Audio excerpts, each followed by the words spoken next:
Sir ಮತ್ತೊಂದು ವಿಷಯ ನೀವು ಹೇಳಿದ್ರಿ ಭ್ರಷ್ಟಾಚಾರದ ಕ್ಯಾಪಿಟಲ್ ಆಗೋಗಿದೆ ಕರ್ನಾಟಕ ಅಂತ. ಸರ್ ನೀವು as soon as you hit the BJP with corruption allegation ಅವ್ರು ನಿಮ್ಮನ್ನ ಕೌಂಟರ್ ಮಾಡ್ತಾರೆ, ಏನ್ ನಿಮ್ಮ ಮೇಲೆ ಕೇಸ್ ಇಲ್ವಾ ಅಂತಾರೆ. ಅವ್ರಿಗೆ ಏನ್ ಹೇಳ್ತೀರಿ? ಏನ್ ಕೇಸ್ ಇದೆ ನನ್ನ ಮೇಲೆ?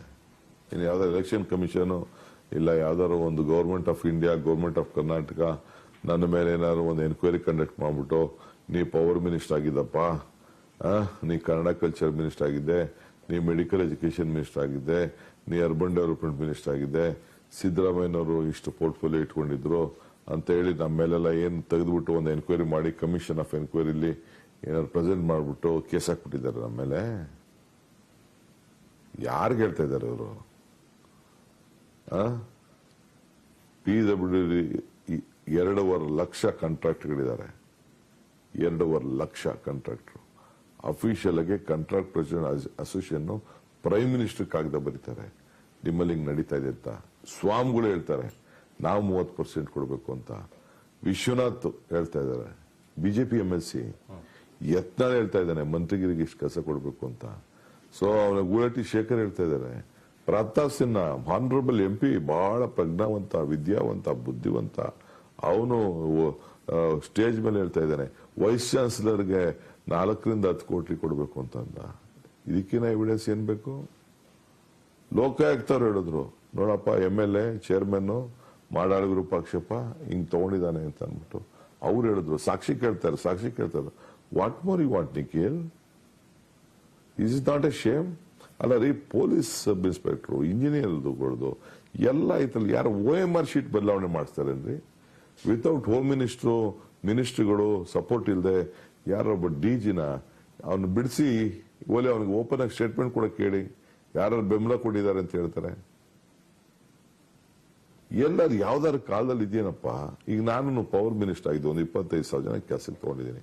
You tell me one fellow who can tell that DK Shivakumar ಲಂಚ ಇಸ್ಕೊಂಡು ಕೆಲಸ ಕೊಟ್ಟವನೇ ಅಂತ. We have made so transparent. ನನ್ನ ಕಾನ್ಸಿಯಸ್ ಇದೆ, ಯು ವಿಲ್ ನಾಟ್ ಬಿಲೀವ್, ಒಬ್ಬನ ಲೈನ್ ಮೇಲೆ ಕೆಲಸ ಸೇರ್ಸಕ್ಕಾಗಲ್ಲ. ಗೊತ್ತಾ ನೀವು? ಹಿಂದೆ ಎಲ್ಲ ಏನೋ ನಡೀತಿತ್ತಂತೆ, ಅದು ಬೇರೆ ವಿಚಾರ. ಅದೇ ನನ್ನ ನಂಬರ್ ಹಾಕೊಳ್ಳೋದು, ಅಳಿಸೋದು, ಪಡಿಸೋದು. I did not go to that level. That is not our priority. Sir, ಈ ಬಾರಿ ಚುನಾವಣೆಯಲ್ಲಿ ನೀವು ಆ ರಾಜ್ಯದ ಅಡ್ಡ ಉದ್ದ ನೀವು ಓಡಾಡ್ತಿದ್ದೀರಿ. ಚುನಾವಣೆಯ ಡಿಸೈಡಿಂಗ್ ಫ್ಯಾಕ್ಟರ್ಗಳೇನು ಸರ್? ಇಲ್ಲಿವರೆಗೂ ಒಂದಷ್ಟು ನರೇಟ್ ಮಾಡಿದ್ದೀರಿ. Submit up sir please. It is fact to see a government with a governance. Karnataka ರಾಜ್ಯ ಯಾಕೆ ಓಟ್ ಹಾಕ್ಬೇಕು ಅಂದ್ರೆ ಅವಕಾಶ ಸಿಕ್ಕಾಯ್ತು 3 ವರ್ಷ. ಯಾರ ಬದುಕು ಬದಲಾವಣೆ ಆಗ್ಲಿಲ್ಲ. ಇದೊಂದು ಸರ್ಕಾರ ಇದೆ, ನಮ್ಗೆ ಸುಭದ್ರವಾದಂತ ಸರ್ಕಾರ ಇದೆ ಅನ್ನೋದು ಯಾರಿಗೂ ಫೀಲ್ ಆಗ್ಲಿಲ್ಲ. ನಾವೆಲ್ಲ ನಿಮ್ ಜೋಬ್ಗೆ ದುಡ್ಡು ಹಾಕಕ್ಕಾಗಲ್ಲ. ನಿಮ್ ಜೋಬ್ ನಾವು ಮಾಡೋಂತ ಪಾಲಿಸಿಲಿ ಬದಲಾವಣೆ ಆಗ್ಬೇಕು, ಜನಕ್ಕೆ ಅನುಕೂಲ ಆಗ್ಬೇಕು. ಒಂದು ಸರ್ಕಾರಕ್ಕೂ ಅಂಗಡಿಗೆ ಹೋದಾಗ ಒಂದು ವಿಧಾನ ಸೌಧಕ್ಕೋ ಪಂಚಾಯತಿ ಆಫೀಸ್ಗೋ ಇವನ ಹತ್ರ BDO ಆಫೀಸ್ಗೋ ಹೋದಾಗ ಈ should feel that is been respected ಅಂತ. ಯಾಕೆ ಹೋಗ್ತಾನೆ ತಾಲೂಕ್ ಆಫೀಸ್ಗೆ?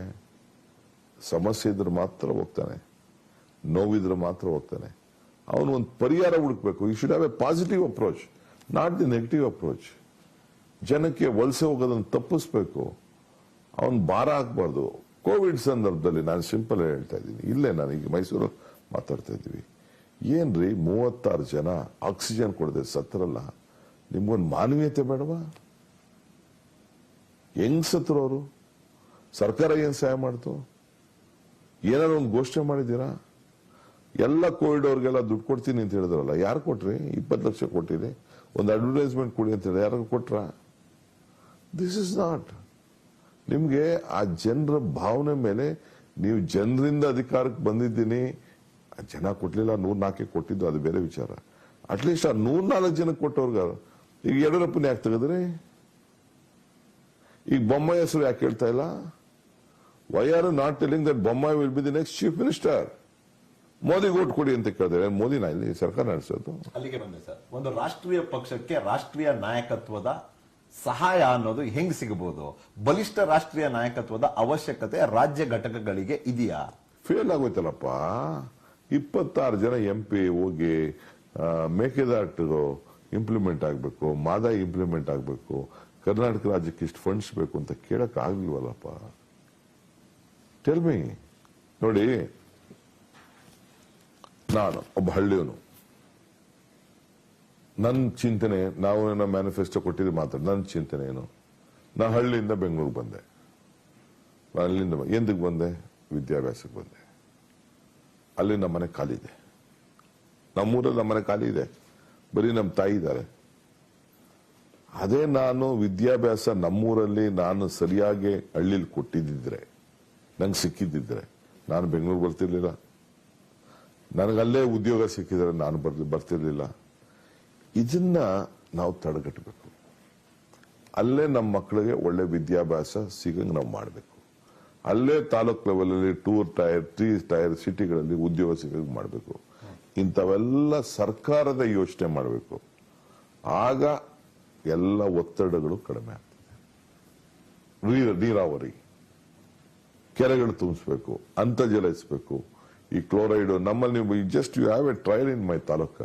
ಎಷ್ಟು ಕೆರೆ ತುಂಬಿಸ್ಲಿಕ್ಕೆ ಸಾಧ್ಯ ನಾವು ತುಂಬಿಸಿದ್ದೀನಿ. ಎಷ್ಟು ಶುದ್ಧ ನೀರು ಇಡೀ ನಮ್ಮ parliamentary constituency, I can take a bet, ಅತಿ ಹೆಚ್ಚು ಶುದ್ಧ ನೀರು ಘಟಕಗಳು ನಮ್ಮಲ್ಲಿದೆ. ಯಾಕೆಂದ್ರೆ ಬೆಂಗಳೂರು ಈ ಋಷಭಾವತಿ ನೀರು, ಅರ್ಕಾವತಿ ನೀರು ಹೋಗ್ತದಲ್ಲ, ಎಲ್ಲ ಕಷ್ಟ ನೀರೆಲ್ಲ ಅಲ್ಲಿ ಹೋಗ್ತದೆ. ಸೊ ಹಂಗೆ ಕುಡಿಯೋ ನೀರು, ರೈತನ ಬದುಕು, ಹಾಲು, ರೇಷ್ಮೆ, ಇಂಥವೆಲ್ಲ ತನಗ್ ತಾನೇ ಎಂಪ್ಲಾಯ್ಮೆಂಟ್ ಕ್ರಿಯೇಟ್ ಮಾಡೋಂತ ಯೋಜನೆ ಸರ್ಕಾರ ಯಾವಾಗಲೂ ಚಿಂತನೆ ಮಾಡಬೇಕು. ಸರ್, ನೀವು ಎಷ್ಟಾಗುತ್ತೋ ಅಷ್ಟು ಈ ಚುನಾವಣೆನ ಲೋಕಲೈಸ್ ಮಾಡೋದಕ್ಕೆ ಪ್ರಯತ್ನ ಮಾಡ್ತಿದ್ದೀರಿ. ಬಿಜೆಪಿಯವರು ಎಷ್ಟಾಗುತ್ತೋ ಇದನ್ನ ನ್ಯಾಷನಲೈಸ್ ಮಾಡೋದಕ್ಕೆ ಪ್ರಯತ್ನ ಮಾಡ್ತಿದ್ದಾರೆ. ಯಾಕಂದ್ರೆ ನಿಮ್ಗೆ ಅಲ್ಲಿ ವೀಕ್ನೆಸ್ ಇದೆ, ಅವ್ರಿಗೆ ಇಲ್ಲಿ ವೀಕ್ನೆಸ್ ಇದೆ ಅಂತ ಪೊಲಿಟಿಕಲ್ ಅಬ್ಸರ್ವರ್ಸ್ ಹೇಳ್ತಾರೆ. ನೋಡ್ರಿ, ಸಿಂಪಲ್. ನಾನು ಒಂದೇ ಪಾಯಿಂಟ್ ನಿಮ್ಗೆ ಹೇಳಿದೆ ಬಿಫೋರ್ ಯು ಸ್ಟಾರ್ಟೆಡ್. ಅವರು ಭಾವನೆ, ನಾವು ಬದುಕು. ಸರ್, ನೀವು ಹೇಳ್ತೀರಿ ನಿಮ್ಗೇನ್ ಭಾವನೆ ಕಮ್ಮಿ ಇಲ್ವಲ್ಲ ಸರ್. ನನಗೆ ಗೊತ್ತಿರುವಂತ ರಾಜಕಾರಣಿಗಳಲ್ಲಿ ಅತಿ ಹೆಚ್ಚು ದೈವ ಭಕ್ತಿ, ಈ ಪದ್ಧತಿಗಳಲ್ಲಿ ಪಾಲನೆ, ಅದರ ಜೊತೆ ನಿಮ್ಮನ್ನೇ ನೀವು ಜೋಡಿಸ್ಕೊಂಡ್ಬಿಟ್ಟಿದ್ದೀರಿ. Y hesitate sir? ನೀವು ಯಾವತ್ತೂ ಹೆಸಿಟೇಟ್ ಮಾಡೋದಿಲ್ವಲ್ಲ. ನೀವು ಓಪನ್ ಆಗಿ ಹೊರಗೆ ಬರ್ತೀರಿ, ನೀವು ದೇವ್ರ ಪೂಜೆನೂ ಮಾಡ್ತೀರಿ, ಮಾಡಿಸ್ತೀರಿ. ಈಗ ನಿನ್ನ ಹತ್ರ ಮಾತಾಡ್ಬಿಟ್ಟು ಮುಗಿದ ಚಾಮುಂಡೇಶ್ವರಿಗೆ ಹೋಗ್ತಿದ್ದೀರಿ. ಚಾಮುಂಡೇಶ್ವರಿಗೆ ಹೋಗ್ತಾ ಇದ್ದೀನಿ. ಮತ್ತೆ ನೋಡಿ, ಇಲ್ಲಿ ಬೆಳಗ್ಗೆ ಆಗ್ಬೇಕಾದ್ರೆ ನಾನು ನಂದು ಏನೇನ್ ಬೇಕೋ ಪಠನೆ ಮಾಡಬೇಕು, ದೇವ್ರನ್ನೇನು ಕೇಳಬೇಕು ಕೇಳ್ಕೊತೀನಿ. ನನ್ನ ಮನ್ಸಿಗೆ, ನನ್ನ ನೆಮ್ಮದಿಗೆ, ಶಾಂತಿಗೆ ನಾನು ಮಾಡ್ತೀನಿ. ನನ್ನ ಹೆಸರು ಕಲ್ಲು ಅಂತ ಮಾಡಿಕೊಳ್ಳಿಲ್ಲ, ಇಲ್ಲ ಅಂದ್ರೆ ಬಂಡೆ ಅಂತ ಮಾಡಿಕೊಳ್ಳ. ನನ್ನ ಹೆಸರು ಶಿವನ ಕುಮಾರ, ಶಿವಕುಮಾರ. ಶಿವಾದಪ್ಪನ ಬೆಟ್ಟ ಅಂತ ಇತ್ತು, ನಮ್ಮ ಅಪ್ಪ ಅಮ್ಮ ಇಟ್ಟಿದ್ದಾರೆ. ನಮ್ಮ ಫ್ಯಾಮಿಲಿ ನೇಮು ಕೆಂಪೇಗೌಡ ಅದು ಇಡಬೇಕು, ಚಿಕ್ಕ ಮಗನಲ್ಲಿ ಇಟ್ಟಿದ್ರಂತೆ. ಆಮೇಲೆ ಶಿವನ್ ಕುಮಾರ್ ಅಂತ ಇಟ್ಟಿದ್ದಾರೆ. ಸೊ ಹಂಗೆ ನಾವು ಹಿಂದೂಗಳು, ನಮ್ದೇ ಧರ್ಮ ಇದೆ. ಆ ಹಿಂದೂ ಆಚರಣೆಗೂ ಹಿಂದೂ ಧರ್ಮಕ್ಕೂ ಬೇರೆಯವ್ರು ಮಾಡ್ತಾರೋ ಹಿಂದೂ ಧರ್ಮಕ್ಕೂ ವ್ಯತ್ಯಾಸ ಇದೆ.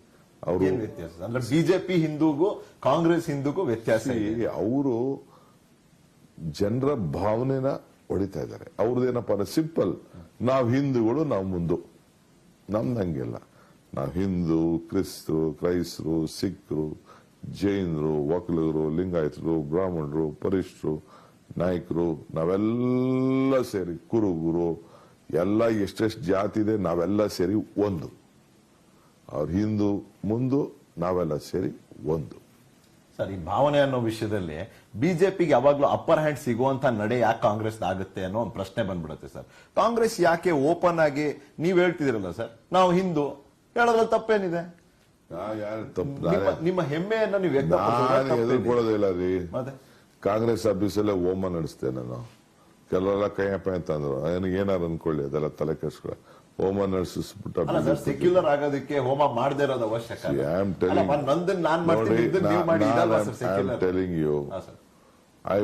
Congress party believe in Basavanna philosophy, ಬಸವಣ್ಣನ ತತ್ವ. ನಾನು ಹಿಂದೆ ಎಲ್ಲೋ ಒಂದ್ ಕಡೆ ಹೇಳಿದ್ದೀನಿ, ಧರ್ಮ ಯಾವ್ದಾದರೂ ತತ್ವ ಒಂದೇ, ನಾಮ ನೂರಾದರೂ ದೈವ ಒಂದೇ, ಪೂಜೆ ಯಾವ್ದಾದರೂ ಭಕ್ತಿ ಒಂದೇ, ಕರ್ಮ ಹಲವಾದರೂ ನಿಷ್ಠೆ ಒಂದೇ, ದೇವನೊಬ್ಬ ನಾಮಲ್ವ. ಯಾವ ದೇವರೇ ಆಗ್ಲಿ ವಿವಿಧ ರೀತಿ ಹೆಸರಿರ್ಬೋದು, ಯಾವುದೇ ಆಚರಣೆಯಲ್ಲಿ ಪದ್ಧತಿ ಬೇರೆ ಇರ್ಬೋದು. ಅಲ್ಟಿಮೇಟ್ಲಿ ಕ್ರಿಶ್ಚಿಯನ್ ಅವನು ಒಂದೇ ತರ ಕೈ ಮುಗಿತಾನೆ, ಮುಸಲ್ಮಾನು ಒಂದೇ ತರ ಕೈ ಮುಗಿತಾನೆ, ಇವನು ಹಿಂದೂನು ಒಂದೇ ತರ ಮುಗ್ತಾರೆ. ಈ ಸೂರ್ಯನ ಚಂದ್ರನ ಬದಲಾವಣೆ ಮಾಡಕ್ಕಾಗ್ತದ? ಸೂರ್ಯನಲ್ಲೂ ದೇವ್ರು ಕಾಣ್ತಾವನೆ, ಚಂದ್ರನಲ್ಲೂ ದೇವ್ರು ಕಾಣ್ತಾವನೆ.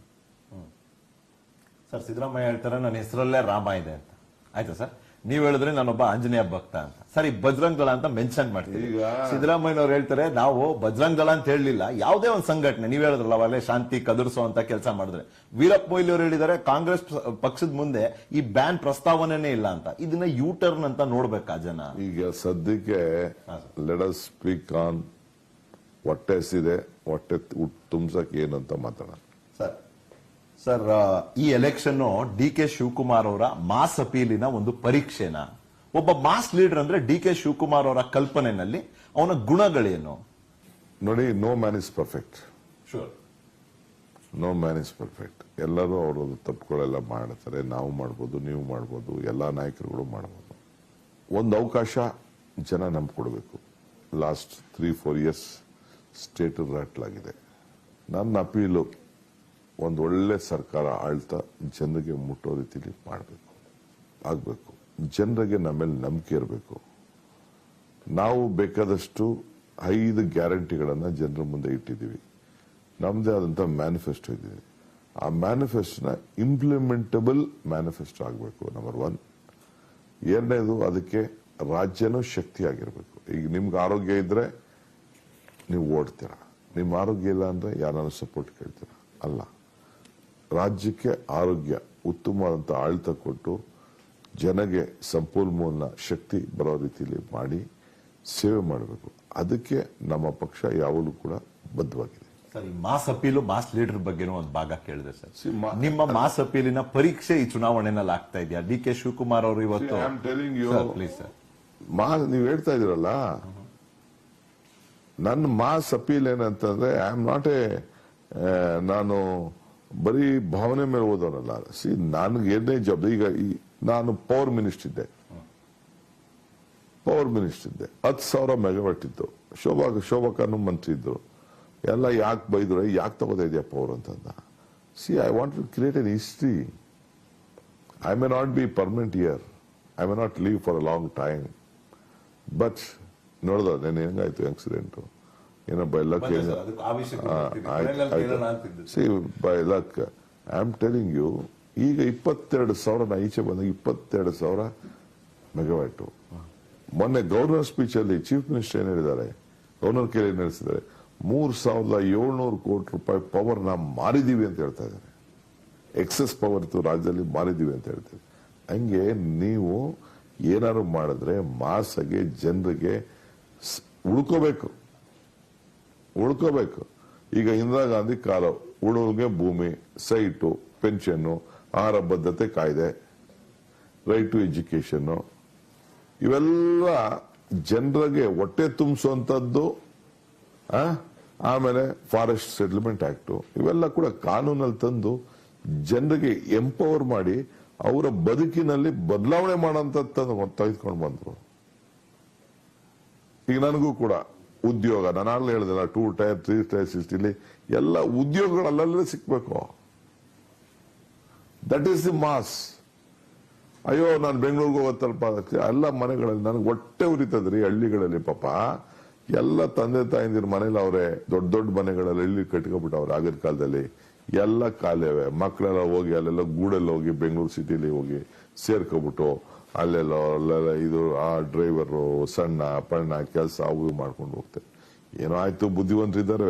V should try to create. ಈಗ ಈ ಮನೆ ಕಟ್ಟಕ್ಕೆ ಈ ರೂಮಲ್ಲಿ ನಾನೊಬ್ಬನೇ ಇರ್ತೀನಿ. ಇವತ್ತು ಈ ರೂಮ್ ಕಟ್ಟಕ್ಕೆ 100 ಜನ ಇರ್ತಾರಲ್ಲ, ಅದನ್ನ ಯೋಚನೆ ಮಾಡ್ಬೇಕಲ್ಲ. ಸೊ ಹಂಗೆ ಜನರಿಗೆ ಉದ್ಯೋಗ ಕೊಡ್ಲಿಕ್ಕೆ, ಅವರ ಹೊಟ್ಟೆ ತುಂಬಲಿಕ್ಕೆ ಆ ಮಾಸ್ಕ್ ಯೋಚನೆ ಮಾಡಬೇಕು. ಕ್ಲಾಸ್ ಇರ್ತದೆ. I always even look at 2 things, employee and employer. If an employer is strong, employee will be strong. ಯಾರು ಉದ್ಯೋಗವನ್ನ ಸೃಷ್ಟಿ ಮಾಡ್ತಾನೆ ಅವನಿಗೆ ಶಕ್ತಿ ಕೊಡಬೇಕು. ಆಗ ಉದ್ಯೋಗ ಮಾಡೋನು ಶಕ್ತಿ ಇರ್ತದೆ. ಅದು ನನ್ನ ಕಾನ್ಸೆಪ್ಟ್.